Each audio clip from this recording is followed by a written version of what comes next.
The Galactic Council of Safety and Risk Assessment had been classifying planetary hazards for 3,000 years, without a single computational error. Their system was perfect. Their methodology was flawless. Their bureaucrats were insufferably proud of themselves. Then they discovered humans. Vrel Canadris stared at his datapad with the kind of expression normally reserved for finding out that your entire species had been pronouncing their own name wrong for centuries. The numbers didn't make sense. They couldn't make sense. He had checked them 38 times, run them through every verification protocol known to the Galactic Council, and even resorted to the ancient and deeply humiliating practice of asking his supervisor for help. The numbers still didn't make sense. "This is impossible," Vrel announced to his empty office, which was located in Sector 7 of the Council's administrative headquarters, a building so monumentally boring that it had once been used as a treatment facility for insomniacs. The therapy had been remarkably effective. A Class 12 death world produces recreational tourists? Who does that? Vrel was a Quellan, a species that had evolved on a planet where the most dangerous predator was a small herbivore that occasionally became mildly irritated if you stepped on its flowers. His people had developed space travel primarily because they found their home world too stressful. The flowers could be very unforgiving about the whole stepping situation. He scrolled through the data again, his 3 eye stalks twitching independently in distress. Earth. Planetary classification. Death world grade 12. Gravity sufficient to crush 63% of known species. Atmosphere containing highly reactive oxygen that literally corroded organic matter from the inside out. Weather patterns that included frozen water falling from the sky and winds capable of destroying entire cities. Tectonic activity that regularly restructured the planetary surface without warning. Fauna that included apex predators massing several tons with bite forces measured in thousands of kilograms. And the dominant species, they went outside voluntarily. Vrel's supervisor, a magnificently spherical being named Thromble Wicket, who belonged to a species that communicated primarily through variations in humidity, oozed into his office with what might have been concern if you squinted and had a very generous interpretation of moisture patterns. "You look terrible," Thromble wheezed, adjusting his hydration suit. "Have you been sleeping in your office again? I've discovered an anomaly in the classification system." Vrel thrust his datapad toward Thromble with such force that he nearly knocked over his carefully organized collection of safety regulation binders. "These humans, they're breaking the fundamental laws of survival instinct." Thromble absorbed the data through osmosis, which was both his preferred method of information gathering and deeply unsettling to watch. His surface tension fluctuated wildly as he processed the information. "This can't be right. They measure danger in... what? Fun units? What in the name of the first protocol is a fun unit?" "I don't know." Vrel's eye stalks were now rotating in completely different directions, a sure sign of extreme agitation among Quellans. According to their own classification system, they rate hazardous activities on something called a rush scale. The more dangerous something is, the more they want to do it. It's backwards. It's insane. It's completely contrary to every principle of evolutionary biology. Thromble's humidity levels dropped several percentage points, which in his species indicated profound confusion. But surely this is a data corruption, a translation error. Perhaps their concept of fun is actually their word for mandatory penance. "I checked that." Vrel pulled up another screen, his manipulator appendages flying across the controls. "Look at this. They have an entire industry built around putting themselves in danger. They pay currency to jump off perfectly stable platforms attached only by elastic cords. They voluntarily leap out of functioning aircraft for amusement. They invented devices to slide down frozen precipitation at high speeds for recreation. That's absurd." Thromble's surface began rippling in what could only be described as existential horror. That would violate Safety Protocol 41, subsection Gamma, paragraph 23, which clearly states that no sentient species should willingly engage in activities with a fatality probability exceeding 0.0001% unless under extreme duress. Exactly! Vrel was now pacing, which given his species' unique method of locomotion resembled an agitated plant trying to learn interpretive dance. But according to the data, humans consider a fatality rate of 0.01% to be boring. They actively seek out activities with higher danger ratings. There are humans who deliberately climb mountains for no apparent reason, mountains that are trying to kill them. Thromble oozed closer to the screen, his moisture levels fluctuating with increasing rapidity. This must be investigated. If this data is accurate, it could fundamentally undermine the entire galactic safety classification system. We've spent 3 millennia building this framework. Do you have any idea how many committee meetings that took? Approximately 33 million. Vrel supplied automatically, having memorized the entire history of galactic bureaucratic procedures during his training. It had taken him 16 years, not counting the subcommittee meetings, which would add another 91 million. Precisely! Thromble's humidity spiked dramatically. We cannot let that go to waste. You must travel to Earth and investigate this anomaly personally. Observe these humans in their natural habitat, document their inexplicable behavior, and for the love of the first protocol, try not to die. The paperwork would be astronomical, which is how Vrel Canadris found himself, 6 standard cycles later, standing in what humans called an extreme sports festival, in a location they had somehow decided to name New Zealand, which was neither new nor a land of zeals, whatever those were. He was wearing his species' most advanced environmental protection suit, which could theoretically withstand being dropped into a star for approximately 3.5 seconds before catastrophic failure. He felt woefully underprepared. Woo! A human female rocketed past him on a small, wheeled platform, performing what his translator optimistically labeled as sick tricks, while plummeting down a near-vertical incline. She appeared to be grinning. Her vital signs indicated elevated heart rate, increased adrenaline production, and what should have been absolute terror. Instead, his instruments detected euphoria. "This is wrong!" Vrel muttered into his personal recorder. Subject displays all physiological indicators of extreme stress response, yet behavioral patterns suggest enjoyment. This defies every established model of threat response in carbon-based life forms. "Hey, dude," another human, this one male, and wearing what appeared to be decorative fabric tubes on his legs, approached with the kind of casual confidence that Vrel associated with creatures that had no natural predators. "You look a bit lost, mate. First time at a festival?" Vrel's translator struggled momentarily with the phrase mate, briefly suggesting it might be a mating invitation before settling on casual form of address between non-reproductive associates. Cultural translation was not his strong suit. "I am conducting an observational study," Vrel announced, his voice box producing sounds that his species had specifically evolved to indicate non-threatening bureaucratic intent.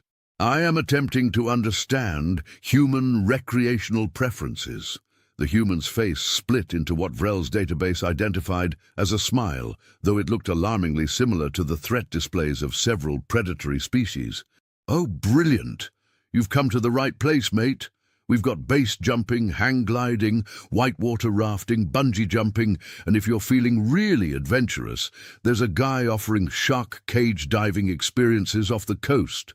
Vrel's environmental suit automatically increased its protective shielding by 30%, interpreting the human's enthusiasm as a potential threat. "You engage in all of these activities voluntarily, for pleasure?" "Well, yeah." The human seemed genuinely confused by the question. "Why else would you do them? It's not like anyone's forcing us. That would take all the fun out of it." Vrel's three eye stalks crossed themselves in what Quellens called the knot of complete incomprehension. But the danger, the risk, the statistical probability of injury or death. The human laughed, which Vrel's suit interpreted as a possible aggressive vocalization before updating its database to expression of amusement. Mate, if it's not at least a little bit dangerous, what's the point? The risk is what makes it exciting. That's insane. Probably, the human agreed cheerfully. But it's also awesome. Hey, you should try the bungee jump. First time a discount today. Absolutely not. Vrel's suit was now maintaining maximum defensive protocols. The fatality statistics alone are like super low, the human interrupted. Only about 1 death per 500,000 jumps. Better odds than driving to work. That doesn't make it safe. That makes it statistically improbable death. Exactly. Now you're getting it. Vrel was not getting it. He was, in fact, getting further from understanding with every passing moment. He excused himself from the conversation and relocated to what he hoped was a safe observation distance, which according to his calculations was approximately 3 kilometers from any human recreational activity. Over the next several cycles, Vrel documented human behavior with the kind of horrified fascination usually reserved for watching celestial bodies collide. He observed humans deliberately jumping into frozen water for something called polar bear plunges. He witnessed them sliding down mountains on pieces of wood attached to their feet. He watched in mounting disbelief as they threw themselves into artificial wind tunnels that simulated falling through the atmosphere. And they were laughing, smiling, paying money to do it again. His report to the Galactic Council grew longer and more desperate with each observation. Day 14 observed humans engaging in activity called rock climbing. They ascend vertical stone faces, using only their manipulator appendages. When questioned about safety protocols, one human stated, and I quote, "It's totally safe as long as you don't fall." When I pointed out that not falling was precisely the concern, he called me a buzzkill. I do not understand what killing buzz has to do with safety protocols. Day 21 discovered humans have invented competitive danger activities. They race each other down mountains, through forests, over obstacles. The one with the highest speed wins, despite speed being directly correlated with injury probability. This is like holding a competition for who can ignore survival instincts most effectively. Day 35 made horrifying discovery. Humans have a recreational activity called skydiving, where they deliberately exit functioning aircraft in flight. When asked why, was told it feels like flying. They are falling.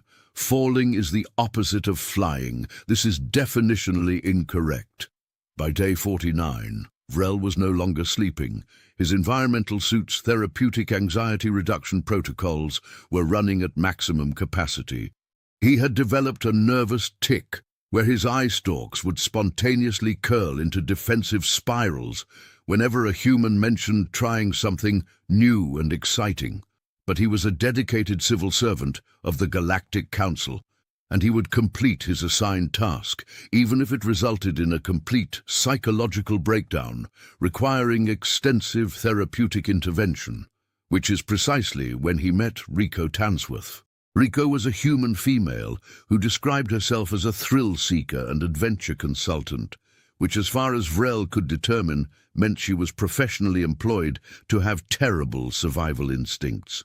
"So you're studying why humans like dangerous stuff?" Rico asked, performing a casual handstand while they spoke, because apparently remaining stationary in a normal, upright position was too boring for her species. "I am attempting to understand the fundamental psychological disconnect between your species' perception of danger and objective reality," Vrel corrected, his voice box reaching pitches that his species normally reserved for natural disasters. "Oh, that's easy." Rico flipped upright and grinned. "It's because danger is fun. That is not an explanation. That is a restatement of the problem." "Is it, though?" Rico tilted her head in a manner that Vrel's database unhelpfully suggested might indicate either confusion or predatory targeting behavior. Look, you're thinking about danger like it's a bad thing, right? Danger is definitionally a bad thing. That is what the word means. But see, that's where you're wrong. Rico started walking, and Vrel noticed with alarm that she was heading directly toward the festival's most dangerous activity zone. Danger isn't bad, it's just spicy life. Spicy? You're comparing potential death to flavor enhancement. Well, yeah, think about it. A life without any danger would be super boring, right? Like eating bland food forever. You need a little kick to make it interesting.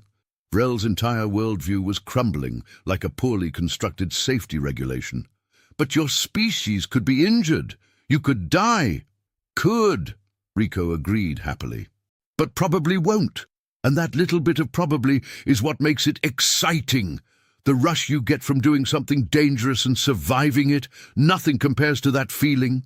That is the adrenaline response. It is your body's chemical warning that you are in a life-threatening situation. Exactly, and it feels amazing. Rico had reached the edge of a massive ramp where humans were launching themselves into the air on wheeled boards. Want to watch me do a 360 flip over a 20-meter gap? No, I do not. I want to watch you reconsider your life choices from a safe distance. Rico laughed and proceeded to launch herself into the air anyway, rotating her body in ways that violated several of Vrel's fundamental assumptions about physics and sanity. She landed successfully, threw her arms up in triumph, and immediately climbed back up to do it again. Vrel updated his report with shaking manipulator appendages. Humans appear to have rewired their threat response systems to produce pleasure instead of appropriate terror. This should not be evolutionarily possible. Recommend immediate investigation into whether humans are actually an artificial species designed by a creator with a deeply disturbing sense of humor. He returned to the Galactic Council headquarters after 60 standard cycles, his environmental suit's anxiety protocols nearly depleted, his eye stalks permanently locked in defensive spirals, and his faith in the universal applicability of safety standards utterly destroyed. Thromble Wicket was waiting for him in the debriefing chamber, his moisture levels fluctuating with anticipation. Well? Thromble's humidity spiked. What are your findings? Can we maintain our classification system? Is there a logical explanation? Vrel slowly extracted his datapad and placed it on the conference table with the careful deliberation of someone handling unstable explosives. I have 38,000 pages of documentation. I have video evidence. I have physiological scans. And none of it makes any sense whatsoever. That's not what I wanted to hear. It's not what I wanted to discover. Vrel's voice box was approaching frequencies that could shatter certain types of crystal. Humans are biologically incapable of having rational survival instincts. They have somehow evolved to seek out danger rather than avoid it. Their entire recreational culture is built around deliberately putting themselves at risk. Thromble's surface tension collapsed slightly. But surely there must be some underlying logic, some evolutionary advantage to this behavior. If there is, I certainly couldn't find it. Vrel activated his presentation, and holographic images of humans doing incomprehensibly dangerous things filled the chamber. Look at this, humans racing on wheeled vehicles at speeds exceeding 300 kilometers per hour. And this, humans swimming with aquatic predators that could eat them. And this, humans deliberately climbing into something called a wingsuit and flying through narrow canyons with centimeters of clearance. What possible benefit could this behavior provide? According to my interviews, and I quote, "It makes them feel alive." Vrel's eye stalks were now spiraling in opposite directions.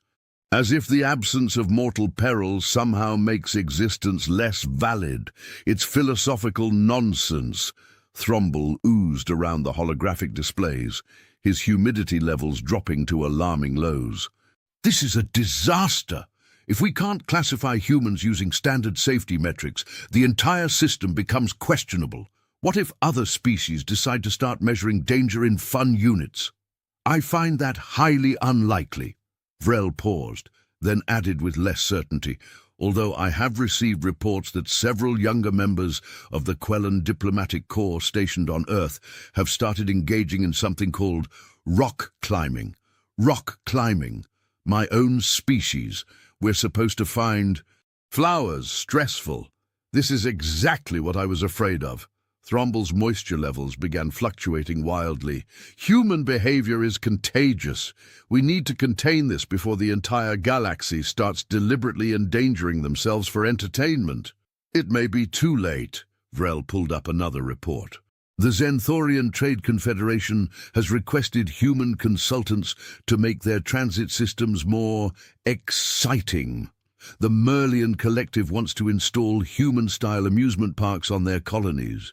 There's even a petition from the Crystalline Concordat asking for recommendations on extreme activities suitable for silicon-based life forms. Thrombel's hydration suit nearly burst from the sudden expansion of horrified moisture.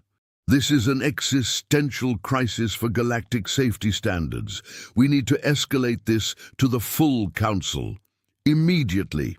The full Council of Galactic Safety and Risk Assessment convened for the first time in 800 standard cycles. The last time they had met with such urgency, it was to address the accidental creation of a black hole in a populated star system. That had been significantly easier to handle than the human problem. The council chamber was a massive amphitheater filled with representatives from 643 different species, each with their own unique method of expressing disbelief and horror at what they were being told. Vrel stood at the central podium, his environmental suit's confidence boosters running at maximum output, and began his presentation.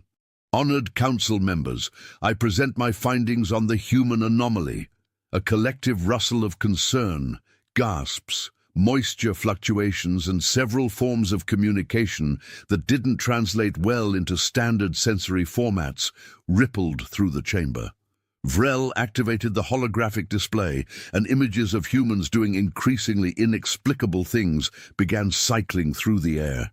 Humans are a Class 12 Death World species that has completely inverted the standard threat response model. Instead of avoiding danger, they actively pursue it. Instead of measuring risk in fatality rates, they measure it in something they call fun. Ambassador Thorngristle, a massive crystalline being who communicated through harmonic resonances, chimed in with what the translator rendered as profound skepticism. Surely this is impossible. No species that deliberately courts danger could possibly survive long enough to achieve space travel. And yet, Vrel highlighted Earth's technological achievements. Not only have humans achieved faster than light travel, they did so while simultaneously maintaining an entire industry dedicated to recreational danger. They have theme parks where they simulate life-threatening situations for entertainment. They have competitions to see who can engage in the most dangerous activities. Representative Schlumber, a gelatinous entity from the Andromeda cluster, wobbled with confusion. But what is the purpose of this behavior?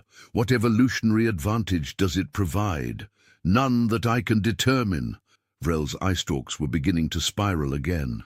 When I asked humans why they engage in these activities, the most common response was, and I quote, "Because it's awesome," which my translator cannot even properly render into standard logic. The council erupted into chaos. Species were shouting in frequencies ranging from subsonic to gamma radiation. Arguments broke out about whether humans were actually sentient or just very sophisticated beings, operating on pure instinct, without any survival programming whatsoever. High Chancellor Dremwick, an ancient being composed primarily of organized plasma, called for order by briefly increasing the chamber's temperature by 30 degrees. Enough! This arguing accomplishes nothing. We must address the practical implications. What do we do about humans? Thrombel Wicket oozed to the podium beside Vrel. If I may, Chancellor, I propose we establish a special classification for humans, one that exists outside our standard safety framework. We could create an entirely new category, something like danger-positive species. Ridiculous! Ambassador Thorngristle's harmonics shifted to a dismissive frequency. We cannot simply create categories whenever a species doesn't fit our models. That would undermine the entire purpose of having a standardized system. But what choice do we have? Thrumble's moisture levels spiked with frustration. If we try to classify humans using standard metrics, nothing makes sense. Their homeworld is classified as deadly, yet they treat it like a playground. Their recreational activities have higher fatality rates than active combat zones in some sectors, yet they volunteer to participate. Representative Klaxeron, a cybernetic intelligence from the Proxima systems, processed the data with mechanical efficiency. Perhaps the solution is to simply ban humans from engaging in these activities. Enforce galactic safety standards through mandatory compliance? The entire chamber fell silent as everyone considered this proposal. Then, simultaneously, they all imagined trying to enforce rules on humans. That would never work, Vrel said what everyone was thinking. Do you have any idea how humans respond to being told they can't do something? They immediately want to do it more. I documented at least 20 instances where humans specifically chose activities because they were told they were too dangerous. They have a phrase for it, hold my beer, which apparently means watch me do something incredibly stupid while I make it worse. High Chancellor Dremwick's plasma form flickered with what might have been the equivalent of a headache. Then what do you suggest, researcher Canadris? We cannot classify them. We cannot regulate them. We cannot understand them. What can we do? Vrel stood silent for a long moment, his eye stalks slowly uncurling from their defensive spirals. An idea was forming, a terrible, impossible, completely insane idea. What if we don't try to make them fit our system? Vrel spoke slowly, carefully. What if we acknowledge that humans operate on a completely different paradigm? What if we create a new classification system that measures risk not by fatality rates, but by human standards? Preposterous! Several council members shouted simultaneously. Is it though? Vrel's voice box climbed to passionate frequencies. Think about it. We've been trying to understand humans using our framework, our metrics, our logic. But humans don't think like us. They've built an entire civilization on principles that we find incomprehensible. Maybe the problem isn't that humans are wrong. Maybe the problem is that we're using the wrong measurements. Ambassador Thorngristle resonated with deep skepticism. You're suggesting we abandon millennia of carefully constructed safety protocols because one species prefers to measure danger in fun? No! Vrel was getting animated now, his environmental suit's gesture protocols working overtime. I'm suggesting we expand our understanding. Look at what humans have accomplished with their approach to risk. They've developed technologies we consider impossible because they weren't afraid to try dangerous experiments. They've explored environments we classify as unsurvivable because they were curious. They've pushed the boundaries of what's possible because they measure success not in safety, but in achievement. Representative Schlumber wobbled thoughtfully. The researcher makes an interesting point. Humans have contributed several revolutionary technologies to the galactic community. Their approach to problem solving is unconventional, but it yields results. Results that often involve explosions and casualties, Thorngristle chimed. But results nonetheless, Schlumber countered. Perhaps there is something to be learned from the human perspective on risk. The council chamber erupted into debate once more. Arguments flew back and forth about the nature of safety, the purpose of regulations, and whether the entire concept of measuring danger was fundamentally flawed. High Chancellor Dremwick let the argument continue for approximately 16 minutes before calling for order again. Enough! We will put this to a vote.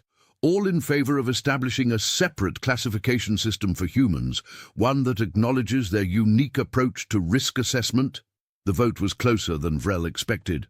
Approximately 60% of the council voted in favor, with the remaining 40% abstaining because they needed more time to process the philosophical implications. Motion carries, Dremic announced. Researcher Canadris, you are hereby appointed as the head of the newly established Department of Alternative Risk Assessment. Your mission is to develop a classification system that can accommodate species with non-standard threat responses. Vrel's eye stalks locked into perfect alignment for the first time since arriving on Earth. What? But I don't even understand humans. How am I supposed to create a system for them? You understand them better than anyone else here, Thromble oozed encouragingly. Besides, you've already spent 60 cycles studying their behavior. Who better to lead this initiative? But Vrel's protest died as he realized the horrible truth. He was the Council's foremost expert on human recreational psychology, which was like being the galaxy's leading expert on deliberate self-endangerment. This is going to require extensive field research. We're aware, Dremwick flickered with what might have been amusement. You'll have a full team assigned to you, and an unlimited budget for safety equipment. You're going to need it, which is how Vrel Canadris found himself, 3 standard cycles later, back on Earth with a team of 6 researchers from different species, all of whom had volunteered for this assignment with varying degrees of enthusiasm and sanity. There was Plembar, a Zenthorian with 12 tentacles and absolutely no fear of heights, which was unfortunate because his species had evolved in zero gravity and had no concept of falling. There was Crystalline Observer Unit 692, who preferred to be called Crystal, and was interested in human behavior from a purely academic standpoint. There was Vexix, a small, fuzzy creature whose species communicated entirely through scent and had somehow convinced themselves that studying humans would be safe. There was also Rico Tansworth, who had been hired as their cultural liaison and safety consultant, which Vrel suspected was actually code for professional enabler of terrible decisions. "All right, team," Rico announced cheerfully as they gathered at their new research facility in what humans called Colorado. "Welcome to your new base of operations. We're going to spend the next several cycles learning about human recreational activities from the inside." "Define inside," Vrel's eye stalks immediately coiled defensively. "Well, you can't really understand why humans love dangerous activities without trying them, right?" Rico's smile was far too enthusiastic for Vrel's comfort. "So we're going to start with some basic activities and work our way up. What do you consider basic?" Crystal's harmonic resonances suggested concern. "Oh, you know, hiking, mountain biking, maybe some beginner rock climbing." Rico was already pulling out equipment. "Nothing too crazy for your first week. Hiking involves walking through environments with dangerous wildlife." Vrel's suit had automatically increased all defensive protocols. "Mountain biking is riding unstable vehicles down steep inclines at high speeds. Rock climbing is literally what it sounds like." "See, you're already learning." Rico handed him something called a helmet. "This will protect your head." "My head wouldn't need protection if we weren't doing dangerous things. Now you're just being silly." The next several cycles were simultaneously the most terrifying and educational experience of Vrel's life. Rico had them start with what she called gentle hiking through the Rocky Mountains, which involved walking up steep inclines while the air grew progressively thinner, and Vrel's suit compensated for his species' inability to process Earth's atmosphere. "See? This is nice, right?" Rico was barely breathing hard, while Vrel's environmental suit was working at maximum capacity. "Fresh air, beautiful views, a little bit of exercise." "I am dying," Vrel wheezed through his translator. "You're fine. Your suit's biomonitors show you're not even close to any danger thresholds." "The existence of danger thresholds proves my point." Plembar, however, was having the time of his life. His tentacles were perfectly adapted for climbing over rough terrain, and he kept racing ahead to see what was around the next bend. This is fascinating. The topography is so varied, and the gravitational pull makes everything feel so solid. That's because you could die if you fall, Vrel called after him. Exactly. It makes every step meaningful. Crystal was documenting everything with their crystalline matrix memory, their harmonic resonances shifting to curious frequencies. I am detecting elevated stress hormones in the human population, yet their facial expressions indicate pleasure. This is contradictory data. Welcome to humanity, Vrel muttered. Over the following weeks, Rico gradually introduced the team to progressively more intense activities.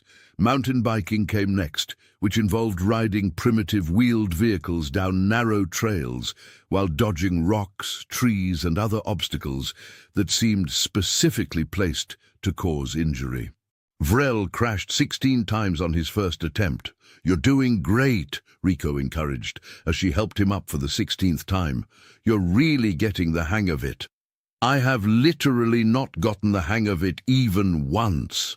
Vrel's suit was now displaying damage warnings on 3 separate subsystems. "But you kept trying. That's the spirit." "That's not spirit. That's inability to learn from mistakes." But something strange was happening.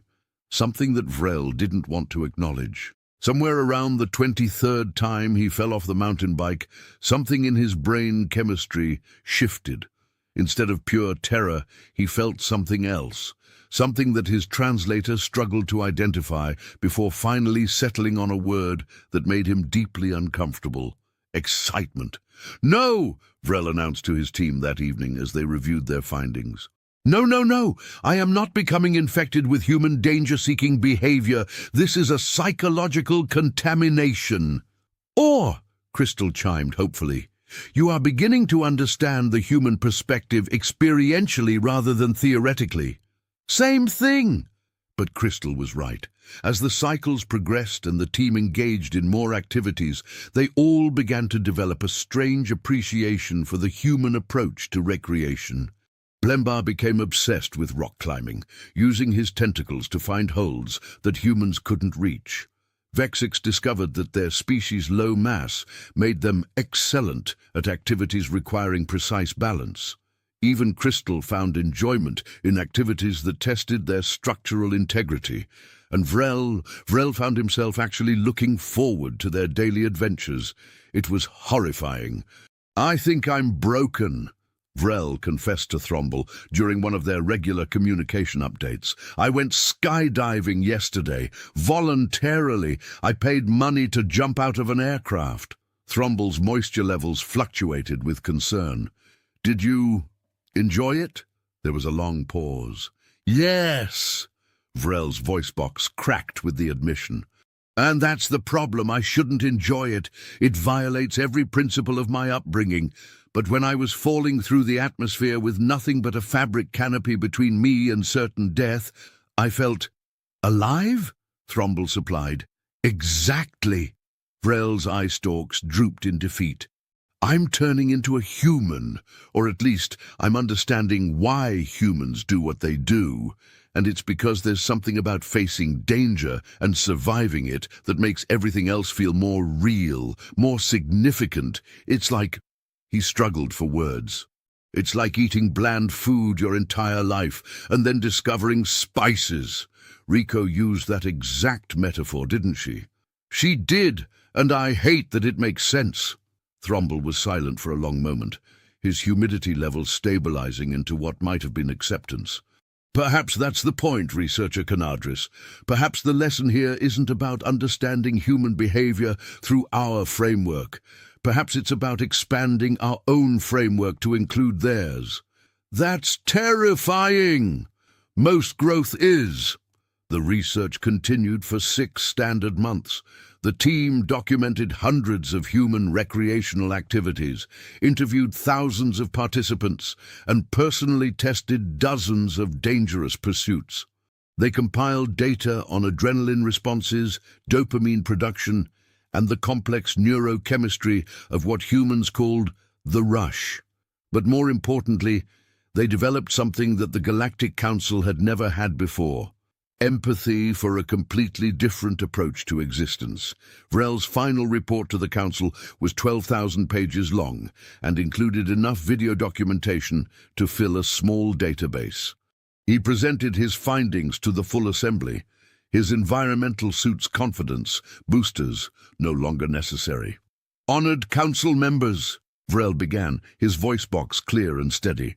"I have spent the last 6 months attempting to understand human recreational behavior, and I have reached a conclusion that some of you will find uncomfortable." The chamber fell silent with anticipation. "Humans aren't wrong about danger," Vrel continued. "They're just measuring it differently. Where we see risk as something to be minimized and avoided, humans see it as something to be managed and experienced. They understand that danger exists, they respect it, and then they choose to engage with it anyway, because the experience of facing and overcoming risk brings them a form of satisfaction that we simply don't have in our cultural framework." Ambassador Thorngristle resonated with skepticism. "So you're saying we should all start jumping out of aircraft?" "No!" Vrel's eye stalks remained perfectly aligned. "I'm saying we should acknowledge that there are multiple valid approaches to risk assessment. Humans have developed an entire philosophy around the concept that a life lived in perfect safety is a life not fully lived, that the experience of pushing boundaries and testing limits is valuable even when it carries risk. But what about the danger?" Several council members called out simultaneously. "The danger is the point." Vrel activated his holographic display, showing data from 6 months of research. "Look at these statistics. Humans who regularly engage in controlled risk-taking activities report higher life satisfaction, better stress management, and greater overall well-being compared to humans who avoid all risk. The act of facing fear and overcoming challenges appears to be psychologically beneficial for their species." Representative Schlumber wobbled with interest. "Are you suggesting that risk-taking behavior is actually adaptive for humans?" "I'm suggesting it might be." Vrel pulled up more data. "Humans evolved on a death world, a planet where danger was constant and unavoidable. Perhaps their recreational risk-taking is a way of maintaining the psychological resilience that their ancestors needed to survive. In the absence of natural dangers, they create artificial ones to keep their threat response systems calibrated." High Chancellor Dremick's plasma form brightened with what might have been understanding. "So you're proposing that human recreational danger is actually a form of psychological maintenance?" "Exactly." Vrel was getting animated now. "And more than that, I'm proposing that the human approach to risk has value that we haven't recognized. They've achieved things we thought impossible because they weren't afraid to try. They've developed technologies we considered too dangerous to research. They've explored environments we classified as unsurvivable, all because they measure success differently than we do." The council chamber erupted into discussion. Arguments flowed about philosophy, about the nature of safety, about whether a civilization built entirely on risk avoidance might be missing something fundamental about existence. "So what do you recommend?" Dremick asked when order was finally restored. Vrel took a deep breath, or at least the Quellen equivalent. "I recommend we establish 2 parallel classification systems, one for species like US, who prefer to minimize risk and prioritize safety, and one for species like humans, who prefer to engage with risk as a form of growth and experience. We can call the first system the safety priority classification, and the second system the growth priority classification." "And how would this work in practice?" Thorngristle asked, their harmonics suggesting genuine curiosity now rather than skepticism. "Activities and environments would receive dual ratings," Vrel explained, pulling up a demonstration. "For example, skydiving would be classified as high risk under the safety priority system, but moderate reward under the growth priority system. This way, both approaches are validated and species can choose which framework aligns with their values. The vote this time was nearly unanimous. The Council approved the new dual classification system with only 12 abstentions and 3 votes against, all from species who were still processing the philosophical implications. Vrel returned to Earth one final time to share the news with his team and with Rico, who had become something resembling a friend over the past months, though Vrel would never admit it because that would require acknowledging that he had grown emotionally attached to someone with terrible survival instincts. "We did it," Rico celebrated by immediately suggesting they go bungee jumping. "The galaxy officially recognizes that there are multiple ways to think about risk." "Yes, well," Vrel's eye stalks did a little victory spiral despite himself. "Don't let it go to your head. This doesn't mean the rest of the galaxy is going to start jumping off bridges." "Give it time," Rico grinned. "I've already got 3 different species asking for adventure tourism consultations. That's exactly what I was afraid of." But as Vrel boarded his transport back to the Council headquarters, he found himself looking back at Earth with something that might have been fondness. He had arrived on this planet convinced that humans were insane, that their approach to danger was fundamentally flawed, that they represented an anomaly that needed to be explained away. Instead, he had learned that the universe was bigger than he thought, that there were multiple ways to experience existence, that sometimes the scariest thing wasn't the danger itself, but the idea of stepping outside your own perspective to see things differently. He had also learned that he never wanted to go skydiving again, but that was beside the point. The Galactic Council's Department of Alternative Risk Assessment became one of its most successful initiatives. Within 2 standard years, 15 different species had requested growth priority classifications for various activities. The Zenthorians started developing exciting transit systems that incorporated loops and spirals. The crystalline concordate created strength testing facilities where crystals could test their structural limits in controlled environments. Even the Quellans, though it pained Vrel to admit it, started experimenting with slightly more adventurous flower-stepping protocols. The galaxy didn't become more dangerous. It became more aware that danger itself was a subjective concept, that risk and reward existed on a spectrum, and that different species might find value in different points along that spectrum. And humans? Humans continued doing exactly what they had always done, jumping off things and laughing at the absurdity of existence, blissfully unaware that they had sparked a galaxy-wide philosophical revolution about the nature of safety, risk, and what it meant to be truly alive. Vrel kept in touch with Rico over the years. She would send him videos of her latest adventures, each one more impossible than the last. He would respond with detailed safety analysis reports that she completely ignored, and somehow this became their way of maintaining friendship across the stars. "You should come back to Earth," Rico messaged him after his 5th year running the department. "I've got a new activity I think you'd love. It's called wingsuit flying." "Absolutely not," Vrel responded immediately, but he was already checking flight schedules. Because the terrifying truth that Vrel had discovered during his time studying humans wasn't just that they measured danger differently. It was that their approach was contagious. That once you experienced that feeling of pushing past your limits and discovering you were capable of more than you thought, it was hard to go back to a life of perfect safety. It was like discovering spices after a lifetime of bland food. And even though it terrified him, even though it went against every instinct his species had evolved over millions of years, even though it would absolutely require updating his insurance policies, Vrel had to admit that humans might be onto something. Not that he would ever tell them that. Their egos were quite large enough already. The universe continued spinning, civilizations rose and fell, and somewhere on a small blue planet orbiting an unremarkable star, humans kept inventing new and creative ways to deliberately endanger themselves for fun. The galaxy had finally stopped trying to understand